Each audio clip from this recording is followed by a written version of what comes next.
Chapter 81. Cardinal Mazarin as King. His arrest produced no sensation, indeed was almost unknown, and scarcely interrupted the course of events. To the deputation it was formally announced that the Queen would receive it. Accordingly, it was admitted to the presence of Anne, who, silent and lofty as ever, listened to the speeches and complaints of the deputies, but when they had finished their harangues not one of them could say, so calm remained her face, whether or no she had heard them. On the other hand, Mazarin, present at that audience, heard very well what those deputies demanded. It was purely and simply his removal, in terms clear and precise. The discourse being finished, the Queen remained silent. "Gentlemen," said Mazarin, "I join with you in supplicating the Queen to put an end to the miseries of her subjects. I have done all in my power to ameliorate them, and yet the belief of the public, you say, is that they proceed from me, an unhappy foreigner, who has been unable to please the French. Alas! I have never been understood, and no wonder. I succeeded a man of the most sublime genius that ever upheld the scepter of France. The memory of Richelieu annihilates me. In vain, were I an ambitious man, should I struggle against such remembrances as he has left, but that I am not ambitious I am going to prove to you. I own myself conquered. I shall obey the wishes of the people. If Paris has injuries to complain of, who has not some wrongs to be redressed? Paris has been sufficiently punished, enough blood has flowed, enough misery has humbled a town deprived of its king and of justice. 'Tis not for me, a private individual, to disunite a queen from her kingdom.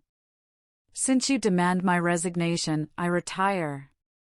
"Then," said Aramis, in his neighbor's ear, "the conferences are over. There is nothing to do but to send Monsieur Mazarin to the most distant frontier and to take care that he does not return even by that, nor any other entrance into France."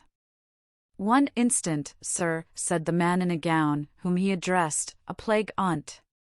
"How fast you go! One may soon see that you're a soldier. There's the article of remunerations and indemnifications to be discussed and set to rights." "Chancellor," said the Queen, turning to Seguier, "our old acquaintance, you will open the conferences. They can take place at Rouen. The Cardinal has said several things which have agitated me, therefore I will not speak more fully now. As to his going or staying, I feel too much gratitude to the Cardinal not to leave him free in all his actions. He shall do what he wishes to do." A transient pallor overspread the speaking countenance of the Prime Minister. He looked at the Queen with anxiety. Her face was so passionless that he, as everyone else present, was incapable of reading her thoughts. "But," added the Queen, "in awaiting the Cardinal's decision let there be, if you please, a reference to the King only." The deputies bowed and left the room. "What," exclaimed the Queen, when the last of them had quitted the apartment, "you would yield to these limbs of the law, these advocates?" "To promote your Majesty's welfare, madam," replied Mazarin, fixing his penetrating eyes on the Queen, "there is no sacrifice that I would not make." And dropped her head and fell into one of those reveries so habitual with her. A recollection of Athos came into her mind. His fearless deportment, his words, so firm, yet dignified, the shades which by one word he had evoked, recalled to her the past in all its intoxication of poetry and romance, youth, beauty, the eclat of love at 20 years of age, the bloody death of Buckingham, the only man whom she had ever really loved, and the heroism of those obscure champions who had saved her from the double hatred of Richelieu and the king. Mazarin looked at her, and whilst she deemed herself alone and freed from the world of enemies who sought to spy into her secret thoughts, he read her thoughts in her countenance, as one sees in a transparent lake clouds pass, reflections, like thoughts, of the heavens. "Must we, then," asked Anne of Austria, "yield to the storm, by peace, and patiently and piously await better times?" Mazarin smiled sarcastically at the speech, which showed that she had taken the minister's proposal seriously.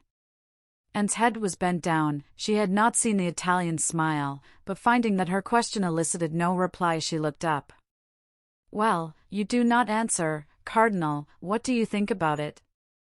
I am thinking, madam, of the allusion made by that insolent gentleman, whom you have caused to be arrested, to the Duke of Buckingham, to him whom you allowed to be assassinated, to the Duchess de Chevreuse, whom you suffered to be exiled, to the Duc de Beaufort, whom you imprisoned, but if he made allusion to me it was because he is ignorant of the relation in which I stand to you. And drew up, as she always did, when anything touched her pride. She blushed, and that she might not answer, clasped her beautiful hands till her sharp nails almost pierced them. That man has sagacity, honor, and wit, not to mention likewise that he is a man of undoubted resolution. You know something about him, do you not, madam? I shall tell him, therefore, and in doing so I shall confer a personal favor on him, how he is mistaken in regard to me. What is proposed to me would be, in fact, almost an abdication, and an abdication requires reflection. An abdication, repeated, and I thought, sir, that it was kings alone who abdicated. Well, replied Mazarin, and am I not almost a king, indeed, of France? Thrown over the foot of the royal bed, my samar, madam, looks not unlike the mantle worn by kings. This was one of the humiliations which Mazarin made and undergo more frequently than any other, and one that bowed her head with shame. Queen Elizabeth and Catherine too, of Russia are the only two monarchs of their set on record who were at once sovereigns and lovers. And of Austria looked with a sort of terror at the threatening aspect of the cardinal. His physiognomy in such moments was not destitute of a certain grandeur. Sir, she replied, did I not say, and did you not hear me say to those people, that you should do as you pleased? In that case, said Mazarin, I think it must please me best to remain, not only on account of my own interest, but for your safety. Remain, then, sir, nothing can be more agreeable to me, only do not allow me to be insulted. You are referring to the demands of the rebels, and to the tone in which they stated them? Patience. They have selected a field of battle on which I am an abler general than they, that of a conference. No, we shall beat them by merely temporizing. They want food already. They will be 10 times worse off in a week. Ah, yes. Good heavens! I know it will end in that way, but it is not they who taunt me with the most wounding reproaches, but, I understand, you mean to allude to the recollections perpetually revived by these 3 gentlemen. However, we have them safe in prison, and they are just sufficiently culpable for us to keep them in prison as long as we find it convenient. One only is still not in our power and braves us. But, devil take him. We shall soon succeed in sending him to join his boon companions. We have accomplished more difficult things than that. In the first place, I have as a precaution shut up at Rouen, near me, under my own eyes, within reach of my hand, the 2 most intractable ones. Today, the 3rd will be there also. As long as they are in prison all will be well, said Anne, but one of these days they will get out. Yes, if your Majesty releases them. Ah, exclaimed Anne, following the train of her own thoughts on such occasions, one regrets Paris. Why so? On account of the Bastille, sir, which is so strong and so secure. Madam, these conferences will bring us peace. When we have peace we shall regain Paris. With Paris, the Bastille, and our 4 bullies shall rot therein. And frowned slightly when Mazarin, in taking leave, kissed her hand.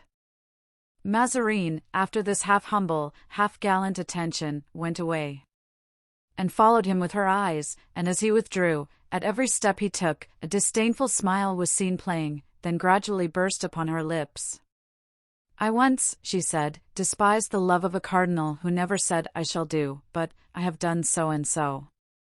That man knew of retreats more secure than Rouen, darker and more silent even than the Bastille. Degenerate world!